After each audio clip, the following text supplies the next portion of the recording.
because she will say the obvious and it does not matter who's around or if it's appropriate or not. She's just going to say it. And I've always loved and admired that honesty about her, even though at one time in my life, it was like my least favorite thing about her because she was calling out my shit. I didn't like it. Welcome all to another Monday audio newsletter. I still don't have a name for this segment. Every one I could think of was cheesy. So I'm just going to keep calling it audio's newsletter because that's really what it is. I wrote one last week. Felt good to get back on the keys and write. I love it. It's still so cathartic. But we just got back from seeing a movie. By the way, the new Superman movie is really good. And I'm just not feeling sitting down in front of a computer. But I do have something to say. And so I wanted to hop on and give you guys something to start your week. I don't know. Strong Start. That sounds like a good name for it. Strong Start. These things come out on Mondays. I want everyone to have some thoughts to carry in through the week to help get you started. And then we've got our Wednesday episodes and then Friday, Paige's Perspective. It gives you 3 well-rounded episodes to help you along your growth and healing journeys. You know, I get a lot of messages. I get a lot of DMs, and I rarely respond to them.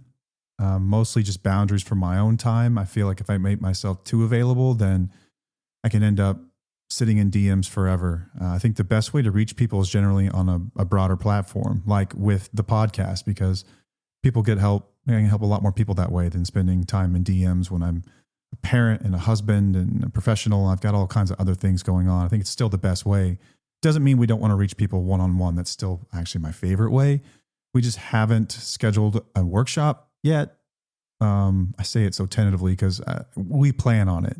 Just schedules, man, schedules. We're in a season of life with our kids where it's just busy. We're really busy, and that's the most important job that we have. But it doesn't mean that we don't think about you guys all the time and want to be there to answer your questions. But I do get a lot of DMs, and a lot of them from guys. And I think that's where I can probably do the most good. I know that a lot of spouses and partners appreciate the things that I say, because it's really validating for their own journeys. They get to hear things from another perspective about what a lot of guys are going through. And I know that I am not a perfect cross section of your spouse or partner, but I think I've been around enough people over the decade plus and looked into this and thought about this enough that I think I can give pretty good answers to a lot of the common ones that people have. One of the most common questions that I get from guys especially is, how do you deal with shame? How do you deal with the shame of everything that you've done? And man, this one's always hard to really articulate, because I didn't feel a lot of shame for a very long time at all. I know that there are a lot of guys that once they start the process of repair cannot get past the things that they've done. And maybe it's because our journeys are a little bit different in the sense that you've done things that I haven't done, and that's fair. Physical abuse was never part of our story. Infidelity was never part of our story. And so I've never personally come back from that. I can imagine that having gone through that would bring a higher degree of shame than maybe I felt. But if we can just look at all this stuff from 30,000 feet and look at betraying someone's trust, we are absolutely in the same boat there. Becoming someone that you swore you would never be, we are in the same boat there. I think that there's a huge difference between guilt and shame. Guilt is feeling bad for something that you've done, and shame is feeling like you are a bad person. I think that people can sit in shame for too long. I think it can be useful for a short period of time. Brene Brown has actually got one of my favorite quotes about shame. And it says that shame corrodes the very part of us that believes that we are capable of change. I think that that's the danger of sticking in shame for too long, is that it really does corrode the same part of you that would drive change, that would give you hope. Shame is just like, what's the point? What's the point to sit there and kick your own ass? What's the point of sitting there and just thinking about how terrible you are and how awful you are and how could I ever have done this? And like, listen, I was there for a period of time, but a short period of time, because the next thought that followed was, how am I going to fix this? I had hope. I had hope that I could be better. I had hope that I could change. I had hope that I could show up a different person, that I could repair things. I never sat there in shame for very long, but I know I've had messages from a lot of people that feel like, God, like that's the end of the road. And that's just not true. Um, I hate that perspective that there's no coming back from this. I don't care what you've done. I don't. I believe in the human capacity to change. That is a fundamental part of me. I will always believe in people's capacity to change. I know people intimately that don't believe this. They believe that once you're a rotten apple, that's the end of it. You're never going to be right. And I refuse to believe it because I've seen and I've been around and I know more people than I can count that have done that very thing. I know that people can change. I've watched them change. What's the point of sitting there kicking your own ass like you can't? You can too. Just do what they did. It's that simple to me. So I don't sit in shame very long. I think it's a really powerful emotion that can drive change in the beginning, but you got no business hanging out there for a long time. What's the purpose? Like what use, like what's the usefulness of it really? Is it because you want people around you to know that you did a bad thing? Like they don't need to know forever. They don't. And if those are the kind of people that you're trying to repair with, like what kind of relationship is that anyway? Maybe that's severed and done anyway. The people that care about you and the people that love you. And I would say that you should love yourself enough to know that there's hope and that you can be better and you can be different. So I've never really quite understood the purpose of sitting in shame forever. But then again, like I said, fairly, maybe I haven't done some of the things that you've done. And I still think it applies though. I would still argue that everything I've just said applies. So that's how I always answer the shame question. The next one's about accountability. Like people ask about accountability. It's kind of interesting. Like what does accountability actually look like? I guess that differs from everyone day to day, but I think it goes hand in hand with integrity. And I tell my son, daughter this all the time. It's what you do when nobody is watching. I was with a friend, I think this was last week, and he said that whenever he got sober, to this day, this is 15 years going now, he has never once peed in the toilet without wiping the seat. It doesn't matter if it was a public restroom and it was someone else's. He said that no one else will ever have to clean up after me ever again. And he didn't just mean little sprinkle on the seat. He meant just in general. Accountability is really what you do when no one's watching. And I think that you have to be careful about that. I think that there's a lot of people who want to give others the perception that they're taking accountability. And then there's another set of people that want it for themselves. And I think that that's what really matters. It's the stuff you do when nobody is watching. Trying to think, it's hard to think of examples because it becomes part of your day to day, but one that actually occurred today, out in our yard, like we pulled up after the movie into the garage, and out in the yard, I could see this little, like ice cream cup, like those little individual cups you get at like birthday parties. And I could have left it there. I could have let it blow away. I could have just ignored it. But the second I had the thought in my mind, I know that in that moment I have to take action and go clean something up. I took responsibility for planning this party, and that was one of the messes from the party, and it's no one else's responsibility but mine to clean that up. So I went out there and I picked it up and I threw it away. And you're the only people I've told about it because it matters to a story, but I'm not out there bragging about what I've done. Hey, look at me. Look at this thing I did. I'm not doing that. I'm just doing it. It's about me, and it's about how I show up in the world, and it's about the person I can be proud of at the end of the day. That's what accountability is really about. It's not just showing up whenever there's other people around. It's what you do in your private moments and even your private thoughts, and being able to check those too. Maybe you're a guy who struggles with like sex addiction or porn or something like that. It's in those moments being able to stop yourself from the impulse of wanting to get yourself off or sleep around or do any number of things. And like when it comes to drugs, like being able to stop yourself in those moments and reach out for help possibly, or use some of your coping tools. That's accountability. That's what it looks like. And then you start to do things like that individually with yourself, and it bleeds into the relationship. I wasn't showing up like performatively, like opening doors and like cleaning up and doing the dishes. Like, no, it started with me, and that stuff was just a byproduct. I hope that makes sense. But that's really the way it worked in my life. Was I wanted to be better for me. I wanted to be better. I just did. I always felt like I had the capacity to be better. I think really hard about like my kids. Like I've got a son. I'm trying to raise a little boy in this world, and what kind of man do I want him to be? You know, ultimately, he's going to pull a lot of what it means to be a father and a husband from what he experienced growing up. I want him to see me do these things. I want him to see me participate. And he holds me accountable in some ways without even realizing it. Just because I know that in some ways, like, your kids become a walking billboard of you. Now, they are individuals and they will do wild shit that you have never done because they are individuals, but the basis of a lot of their behaviors does start with us. And so that keeps me, I think, accountable in a lot of ways, but it's accountability with myself. You know, every single night, I learned this in treatment.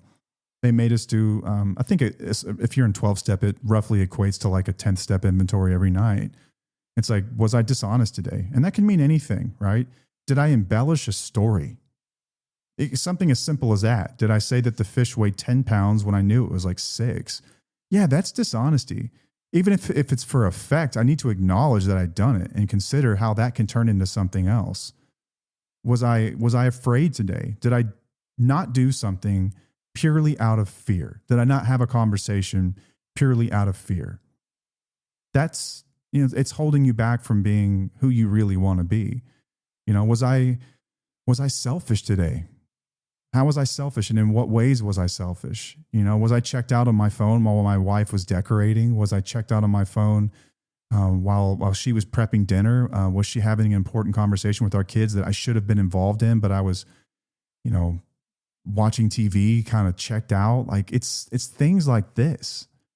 Was I selfish? Every single day I'm selfish in some way. I can always be better. I do this every single day, and I have for over a decade, and not one single time have I ever had a perfect score in my evening checklist. Not one time.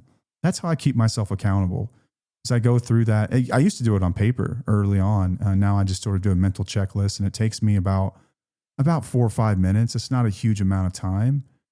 And then I identify the ways in which I can be better. And every so often I'll come up with something, and I do apologize to somebody. I have sent people text messages late at night before I go to bed. Hey, that conversation that we had earlier, I was out of line. I shouldn't have brought up that thing. And I just want to let you know that I'm sorry, and I mean it.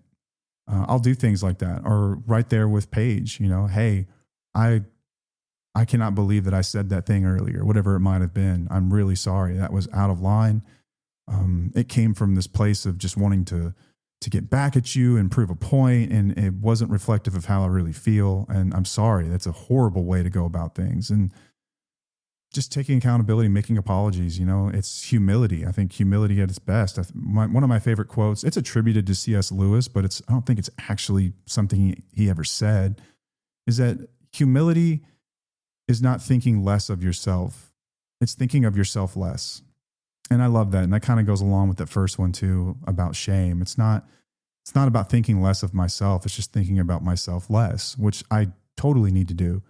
I think I'm kind of wired for selfish behavior for whatever reason. And I'm trying to get away from it. I still try to get away from it. But you get better as long as you check yourself and you're doing it for the right reasons. You know, I've never kept score about the things that I do, ever. I don't care if anyone acknowledges them or not, because they're for me.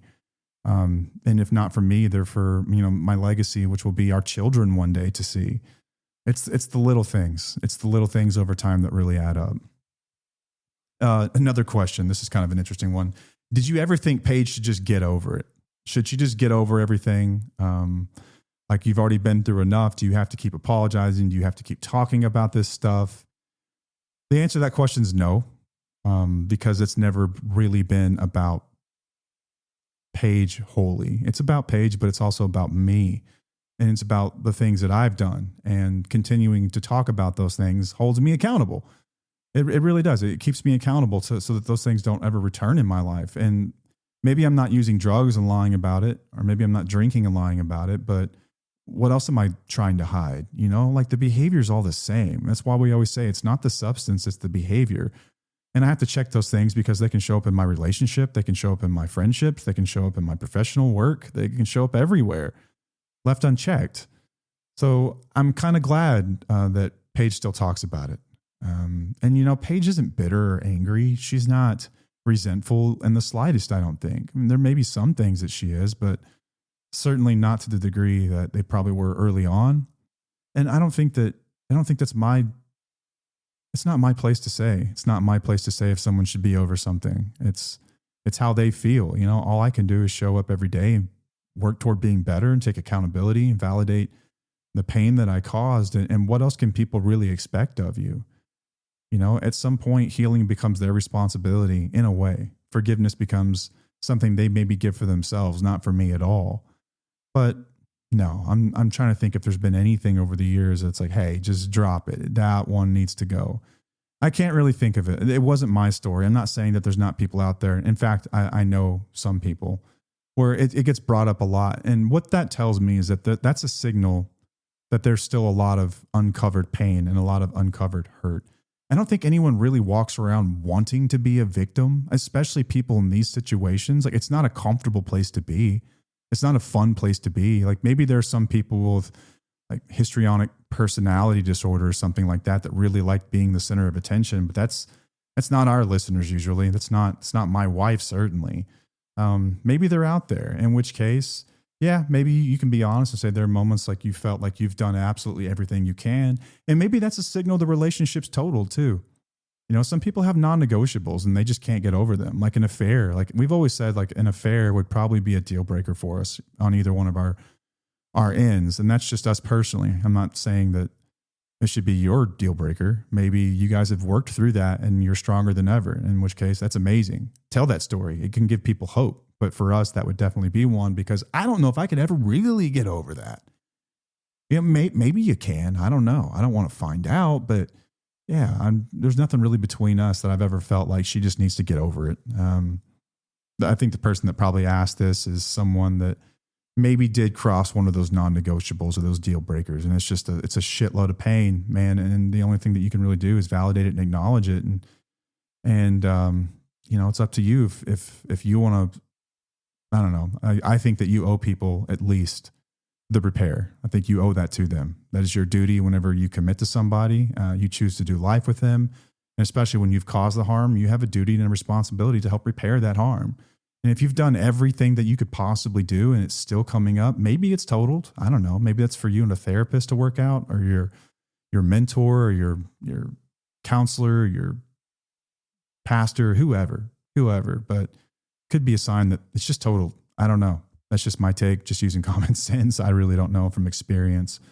Next question. Do you ever feel like your past will always define you, no matter how much you grow? That's an interesting one. I ever feel like the past will always define me? I think in some ways, yeah. I think it probably will to some degree. And it's not the actual actions of the past, right? It's not that I used to use drugs and alcohol in excess every day. It was just it was my turning point in life. There was a person I used to be, and this person I am today, and the person I want to become. And like Jordan Peterson talks about ultimate motivation, right? I don't know if you've ever heard about the experiment with the rat in the tube. I think I've talked about this before. Maybe you've heard it on social media before, but I think it's worth telling again. So imagine, like, okay, these poor rats, right? They're always messing with the rats. But anyway, another scientific rat is starved to the point of like near death. This rat is hungry. And so they put him inside of a tube. And on the end of his tail, they attach a spring. And that spring is attached to the end of the tube. So there's a rat at the end of the tube with the spring attached to his tail that is affixed to the end of this tube. And in the front of the tube, it's open, and they waft in the smell of cheese. And that rat smells it as he's starving and salivating, and he takes off as fast as he can toward the cheese. However hard this rat pulls was measured with that spring. And what they decided in this experiment was however hard that rat pulled was equated to his motivation to survive, his motivation to eat, to satiate himself after being starved for so long. And he pulled really, really hard, harder than they thought he could ever pull. And then they did something different. They wafted in the smell of a cat behind him while also wafting in the smell of cheese in front of him. And they found that the mouse pulled even harder than he did the first time. This is because it's important in life that we are running away from something just as hard, if not harder, than we are running towards something. So my past will probably always define me, and I'm glad, because that's the smell of the cat behind me. That's the thing that I'm running from. I never want to be that fucking guy again. I will be running from that guy for the rest of my life as fast and as hard as I possibly can. But I'm also running towards something. So in a lot of ways, my past is my motivation. So yeah, it probably will always define me in some way. And that's just my take. I know that there are a lot of people that want to just put it behind them. You know, drugs and alcohol were a problem that they had, and they don't want to have it anymore. They don't want to always be defined by that. And I fully respect and understand that as well. I totally get it. I think that secretly, though, and I'm not sure you ever can really separate the two, because the journey itself is what makes up you. Maybe you don't want to call yourself an addict or an alcoholic or a problem drinker or someone with substance use disorder or whatever label that exists for people that dealt with something like this. You know, you're a trauma survivor as well. This stuff makes up you. That's who you are, wholly, fully. That's really who you are. It doesn't mean you have to talk about it all the time. But I think the people closest to you will know the story, because I don't think you can tell the story of you without mentioning these things. Maybe it means you don't want to be a content creator that deals with it, or a writer that deals with it, or everyone in your professional life to deal with it. And that's totally fair. Totally fair. It doesn't always have to define you. I think for me, I didn't know another way to be other than to tell the story. I felt like it could help other people and it could help me as well. So we just chose to tell it. Now, Paige and I differ on that. I think for spouses and partners, it's a lot different, man. When you're not the one with the great redemption arc, it's a lot different story. I think spouses and partners really do want to get to a point where that's something they used to deal with, and maybe only their closest friends and family know about it. Very few spouses and partners want to be known as trauma survivors or abusive relationship survivors. It's just not something, it's not a place you want to go back to on a regular basis.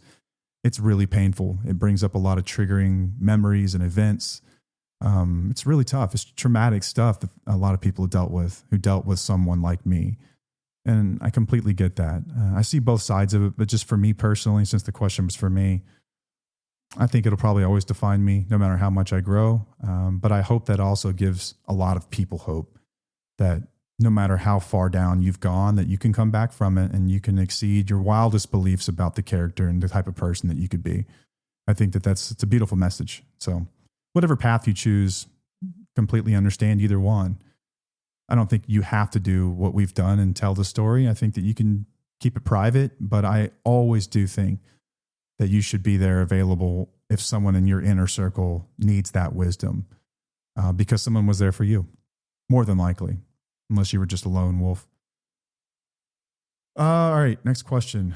Was there ever a moment where you knew you were becoming a good man and not just a sober one? I'm not sure if there was a moment that I knew. I think maybe for Paige, there was a moment that she knew. But I don't think it really happens all at once. I wish I had some like awesome story about this was the moment that I really knew, but it's really not. I think for me, like the last lie I ever told was April 12th, 2013. That's the last time I lied about something. That was a moment that I can really look back at and like change the trajectory of us, no doubt, and me in general. But I think it's little things over time. It's like these tiny little deposits into a savings account collecting interest that make a difference over time. It's not one big deposit. I'm not really sure it works that way, honestly. Maybe it's the moment that you admit that you're not who you want to be and you want to work toward being something different. Maybe it's the moment that you get honest about it with the people in your life. Maybe it's, I don't know, maybe it's the first time that you really avoid a serious trigger in your life. Maybe it's the moment that you start therapy. Maybe it's the moment that you really acknowledge and validate the pain that you've caused other people. But for me, it was a culmination of all those things, and they didn't occur all at once. It was just one after another. But I still wouldn't consider myself like a great man. There are things I aspire to that I'm not there yet. There are people I look up to and I admire that have qualities that I don't have yet. And I continue to work toward those things. I think I'm better than I was, no doubt. If Paige were here in front of me, she would be saying, you're a good man. And that's the only thing I've ever really wanted to deliver since we were kids, man. I used to make her the promise, one day, I promise you I'll be a good man. But I don't think I'm like the poster boy for this by any means. I think that I meet a standard and not the bare minimum one. I think I meet like a decent standard. But that's just, my self-critique. I don't know. Maybe she feels different. Maybe you do. I don't know. But I'm not sure if there's just one moment. I think it's just a culmination of them over time. This was a weird question. Why didn't you relapse? Oh, like I actually, I have some thoughts on it without, I don't know. I always try to be as diplomatic as possible anytime I'm in front of a microphone, because you're kind of held to stuff like it's out there and it's published, but I reserve the right to change my mind. I always have. Hang on, I got to adjust my seat. That's driving me nuts. Oh, yeah, I reserve the right to change my mind about things and to elaborate and explain further. But in this moment, I think that I didn't relapse because I was in complete understanding and admission within myself that there was a pattern in my life that I couldn't ignore anymore. And the pattern looks something like this. I had a problem with the substance. When it started to become a problem, I would dial it back. Things would get better. I would try to reintroduce that substance in small amounts and managing it. And then before long, I would be right back to where I started. And then I would have consequences and life would get shitty. And then I would stop and I would manage it and then just rinse and repeat over and over and over. And in fact, it was getting worse over time. Like the volumes were getting higher, like the number of pills I was taking, like the amount of times I was drinking. And I guess I could only break so many promises to myself before I just really, really got tired of my own shit. And so I think that that's like the unspoken rule in all of this. I think you have to be ready to be done with that in your life. I think you have to be tired of your own shit. And I was absolutely done. I was finished with it. I was sick of it, but I couldn't stop. Like that's the bitch of it, is that even in those moments for people, like you want to stop and you can't because you're wired this way now at this point where your body seeks it. And more than anything in the world, you know, your pleasure centers, your reward centers of your brain have been wired to seek this shit. And so breaking it's really, really, really tough. But I think that that admission and that recognition of that pattern's great. Like I've got a friend, Steve, who tells people all the time, like, it doesn't matter to me if you want to go off and drink again. Like, it's not going to hurt my feelings. I'm not going to judge you. You can do whatever you want. Like, you're an adult. Do what you want. You just, what I would hope for you is that you can understand what's going to happen because it's likely the same thing that's been happening forever and ever and ever. Respect the pattern, right? Just don't lie to yourself about what's going to happen. Just don't lie to yourself. And it's really, really hard to continue on when you know that about yourself. You know that truth. I think that I've met shitloads of smart people in recovery, like PhDs, like doctors, MDs, lawyers, pilots, judges, politicians, more professors than I can count. The people that are infinitely smarter than I am. And they didn't figure it out. I'm a fool to think that I would have the magic recipe to figure it out.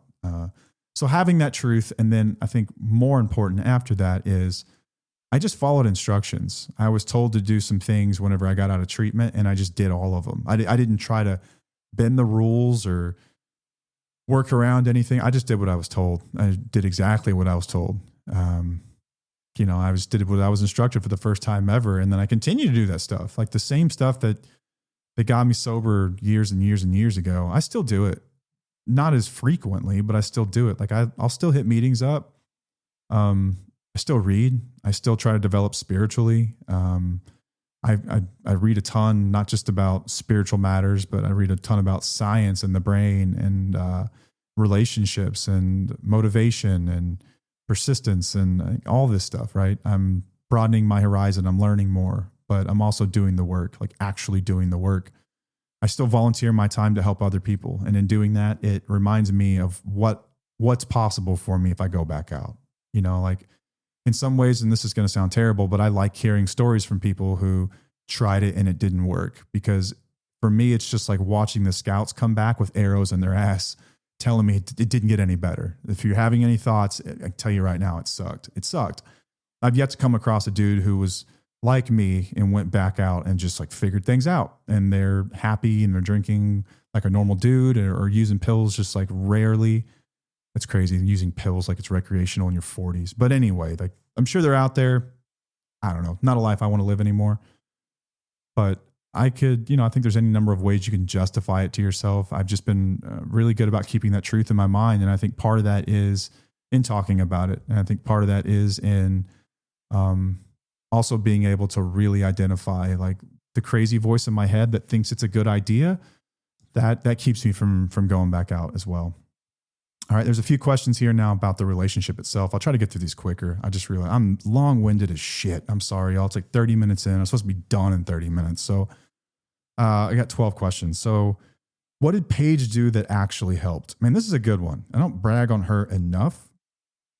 I brag on her, but I still don't think I could possibly do it enough. But Paige is incredibly supportive, like really supportive. And I want to be fair and say, if you don't feel supportive, maybe you didn't have to, maybe you've gone down roads that Paige never had to go down. Remember, guys, I got sober in my first try, like first real try. Like I went to rehab one time, and I've not relapsed in 12 years. Now, prior to that, in hiding and in secrecy, I had relapsed 100 times. She wasn't really aware of it though. Okay. So she just thought she was with an asshole. She knew I dabbled like people did in their 20s in substances and things like that, but she didn't know, like in her 30s and 40s and 50s, that I had been to treatment 7, 8, 9 times. So one thing that she did was she was incredibly supportive. And this means when I was doing the work, she was really supportive of that. Like whenever I went to treatment, incredibly supportive. Whenever I would come home and I would fight a craving and I would share it with her, incredibly supportive. Whenever she would see a positive new behavior, and it wasn't even me trying, like just seeing me do my thing, she would acknowledge it. She would tell me how proud of me she was. Dude, that kept me fed. That kept me going. And I hate saying that because I know there are so many people out there who probably don't deserve support anymore because they've done things that are horrific. And maybe the best thing for you is to protect yourself.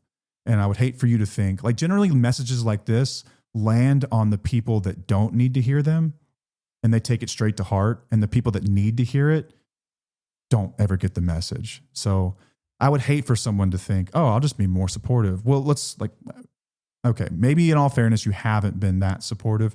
Support's helpful, period. If you were trying to lose weight and people at the office were like, hey, you're looking great. Like you look healthier and happy. Like you're glowing. Like, way to go. Like, yes, girl. Like that would make you feel good, right? If you're a guy and like you're in the gym lifting weights and like someone comes up and like taps your biceps, like, dude, look at swole. Like you look great. That's motivation. It feels good when people acknowledge your hard at work and your effort, you know? She did that for me. She always did that for me. And she held space for me too. Whenever I remember having a blow up one time coming home and like having a bad day at the office. And then I was early sober, maybe 30 days and just struggling with life and the fact that I wanted to fucking drink so bad. I wanted to smoke something, wanted to put something in my body to make all this shit stop hurting. And I didn't. And I broke down and I was crying and it sounded so childish, but she was like, what's the matter? And I was yelling and I was like, I can't get fucked up and I want to. And she's held me. She held me, man. She was just there for me. That was huge. It was huge. She wasn't trying to fix my struggles. She was just there for me to feel it with me because she had the patience left, you know, but not everyone does. And that is okay too. That is equally as valid. At some point, you've got to protect yourself and you've got to behave based on what other people are showing you. That's equally valid. I just want to be clear about that. But that's something that I think was really helpful. And I think that her boundaries and accountability too. Paige takes no shit, y'all. She don't take shit. She don't let anything slide either. Like not even a little bit. Like nothing. If there's like, she is the person who wears her heart on her sleeve. And if there's an issue, she's always said maybe she has autism or something. I really don't think she does, but she could, because she will say the obvious and it does not matter who's around or if it's appropriate or not. She's just going to say it. And I've always loved and admired that honesty about her, even though at one time in my life, it was like my least favorite thing about her because she was calling out my shit. I didn't like it. But those are two things, supportive with boundaries and accountability. She never let it slide, man. If there was a problem, she was going to up and say it. She wouldn't wait for the right time, right people around. She'd fucking say it. And I appreciate that about her.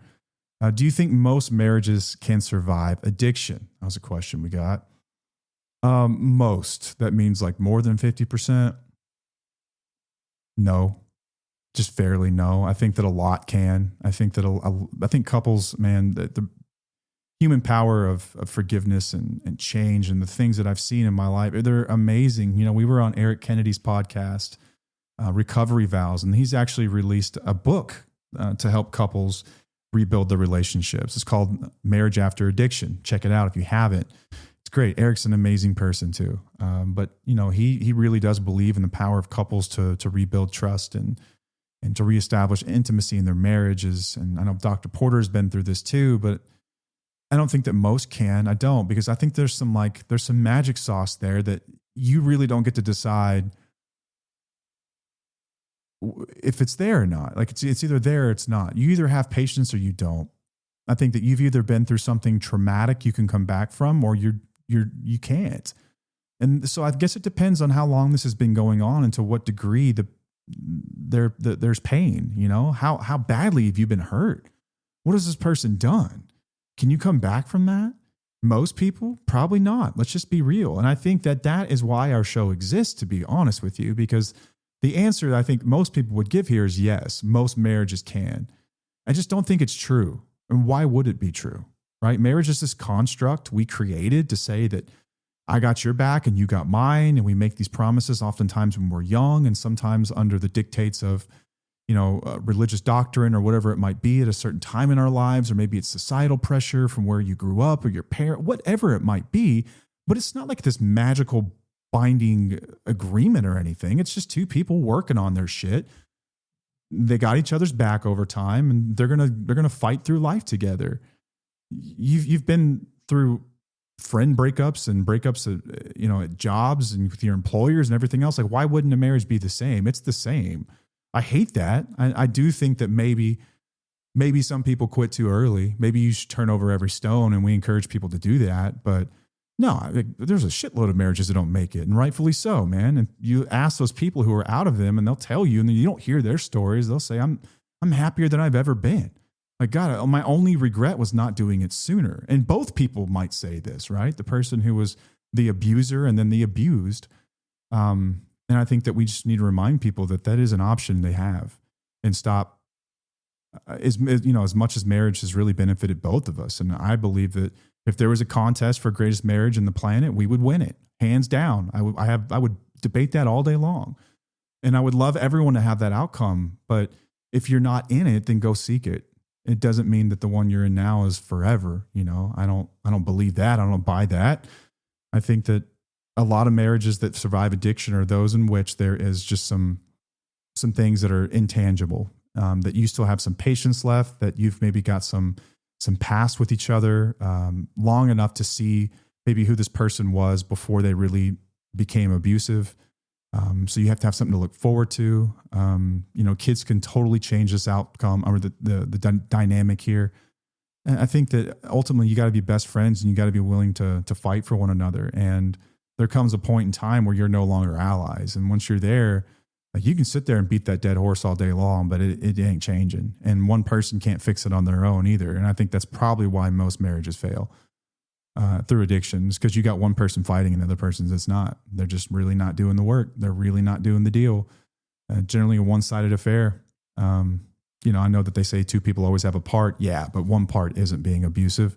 I think it's really tough to come back from it. It's really hard for a lot of people to change their behaviors. It just is. There's low instances of it.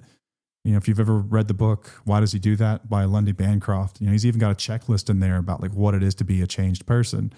Most people don't do that. It's a small percentage of people that change.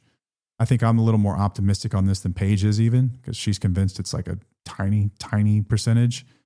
And she might be right. But I'll stay out there fighting and try to help people. But either way, I don't think most marriages can survive it. I just don't. I think some can. Just most won't. All right. Let's see here. Next question. How did you deal with the fact that she didn't trust you anymore? I just dealt with it. I mean, I think I looked at it as motivation. Like, if you don't trust me, then I'm going to show you that you can. I never looked at it like, poor me, woe is me. Oh no, I've broken something sacred that can never be fixed. That's just not the way I roll. I'm forever going to be the optimist. I am forever an optimist. I am positive. I believe in change. I believe that given the opportunity, I can change your mind. And I wanted to do it for the right reasons. And so I did. I think that there's a huge mistake a lot of people make when someone doesn't trust them and they've told them as much, that they just give up. Like, dude, where's the fight? fight for yourself, fight for them, fight for your kids. You can be better. Don't just fucking roll over and quit. What kind of chicken shit is that? Fight. You have to fight. Next question. Was there anything she did or said that made you realize that she might actually leave? Oh, yeah. Yeah. Over time, there was a lot of things that she didn't say. She never explicitly told me, I'm going to leave you, but I knew. Man, there is a look in a woman's eyes. You'll know it if you've ever seen it when she's done. She ain't mad. She ain't sad. She didn't want to fight. She ain't trying to argue. She's done. And I saw that look and I knew it. I knew it. The first time I got that look was, oh man, I think it was the January before I got sober. I got sober in April. So like January, we had like a snowstorm that came through and we had a little girl home, our daughter.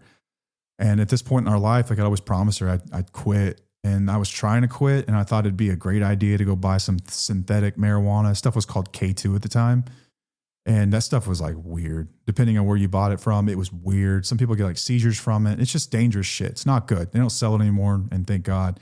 But I remember taking it and like getting so messed up that we were in the backyard, like throwing snowballs and hanging out and like having a good time. Like there was a camera out there. You would think, oh, this lovely couple's like trying to enjoy the day and they've got a little girl at home and they're connecting in the snow. But the reality was I was so fucked up. I couldn't do anything. And like I told her, like I have to stop. Like I'm too fucked up. And I wasn't even supposed to be using. And she was so heartbroken. And she looked at me and she wasn't even mad. Like she was just fucking hurt and she was done. And then I guess it was probably a month or two later, she started to make plans without me. Like she started to live kind of her life independent of me. And that had never been our relationship. We did everything together. We grew up together. But here she was like, I was like, where are you going? She's like, I'm going to my mom's tonight. I made dinner plans. I didn't think you'd want to go. And she was right. I probably wouldn't have wanted to gone. But the fact that she did it and with such confidence and lack of consideration for me in the sense that like, I know I would have argued. She knew it too. And she was right. But I knew in that moment that my relationship was on its final leg and that was going to be it. And it was a bunch of little instances like that. It wasn't like one conversation. Last question. Do you think love is enough? Nope, I don't. I don't think love's enough. Love's powerful. Love can get people through some of the darkest places in their life. But it's not enough. It's just not, man. There's actual work that has to be done. You can't just love someone. And love is, it should be reciprocal. It can't just be unrequited. If you're loving someone and they're not showing you love, because love is an action, it's a verb at times.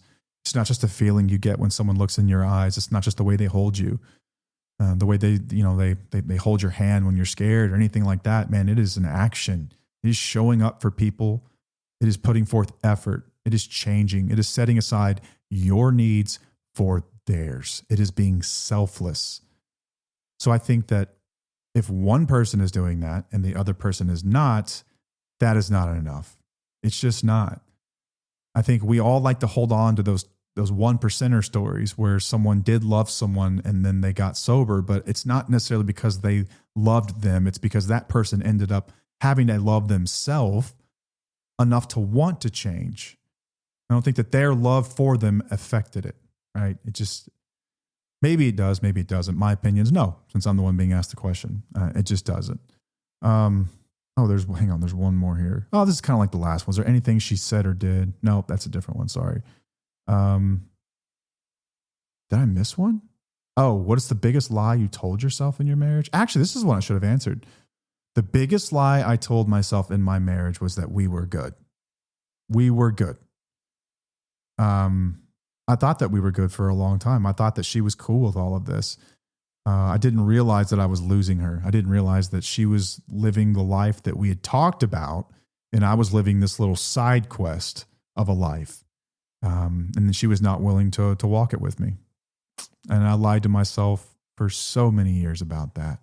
And then I think right after recovery, I actually lied to myself in the sense that I thought we were good Man, I thought that we were fine. I thought we had evaded and avoided any bit of revisiting what things were like in those 10 years of me being in addiction. I did not realize the extent that lying would hurt somebody and affect their psyche later down the road. I didn't realize how gaslighting someone could really affect the way that they see their reality and they trust not just the world, but themselves. I didn't realize that. I literally thought we were cool. I got out of treatment and I was like, we're cool. Shoot a thumbs up. Like, yeah, we're cool. Yeah, we're good, man. I can tell everything's fine here. We have nothing to worry about. And then I think for a while we acted as if, but that stuff, man, what do we say a lot? Dr. Taylor told me this quote, emotions buried alive never die. That's it. It's one of my favorite quotes ever. Emotions buried alive never die. You might think you're getting away with it, but you have not. Maybe not today or tomorrow or next year, but eventually this stuff will surface in some way and you will realize that something had occurred in the past that is affecting you today. Doesn't mean that, I think it's like, and why wouldn't we always be somewhat of a work in progress, right? But there's some things that occurred that I never dreamed would be okay. And I think in some ways I thought like that's too convenient and I lied to myself about it. I thought we were straight, that we were good, man, but we weren't. But anyway, I hope that answers some questions for people. I know a lot of guys message me and those are some of the questions you have. And, you know, as much as I love being here and being a voice for all of the women that listen to our show, and I love our wheelies. I love that I get to hang out with thousands of women who are incredibly hilarious and compassionate and funny and empathetic. And I learned so much from them. And I hope that they learn a lot from me as well. I wouldn't be doing my job if I wasn't trying to reach the men.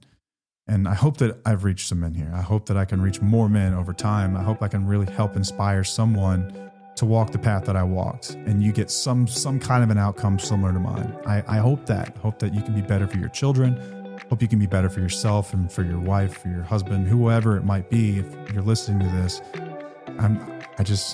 I hope I can make a difference. I wouldn't be doing my job if I wasn't trying to reach the people that are struggling on the other side of marriage and addiction. So that's all I've got in this one. More of a Q&A than it was really a newsletter, but I hope that you enjoyed it. Until next time, I'm Matt, and I'll see you.